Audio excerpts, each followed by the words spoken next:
Presiding Officer, to ask the First Minister what impact ending Erasmus scheme will have on Scotland's further and higher educational institutions. First Minister. Well, Scotland does exceptionally well from Erasmus+.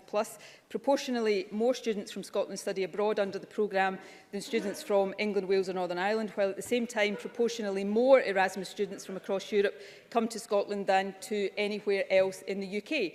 Ending our participation in Erasmus would be a huge step backwards. It would be a disaster for our universities, whose campuses enjoy the diversity and internationalism that the programme brings. It would be a disaster for our students. The ability to study abroad, learn about new cultures, develop self-confidence and improve language skills are things that should be championed. They certainly should not be abandoned. Claire Adamson. Thank the First Minister for her answer, and not surprising Scotland does so well, given it was Madam Ecosse Winnie Ewing who was instrumental in establishing the Erasmus programme. But Boris Johnson has claimed that Erasmus will continue as normal. Cold comfort, given that his party voted against the scheme during the progress of the EU withdrawal bill. Does the First Minister agree that Scotland and our European neighbours reap huge cultural and educational benefits from Erasmus, and it's incumbent on the UK Government to legally guarantee this without delay? First Minister.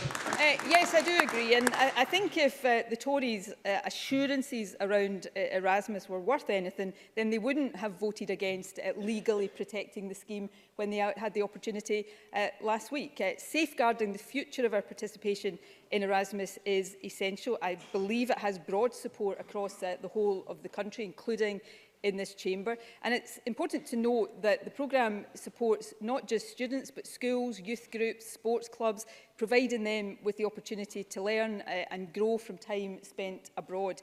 That's why the Scottish Government continues to put it to the UK Government that they must urgently confirm their intention to participate and set out exactly how that will operate.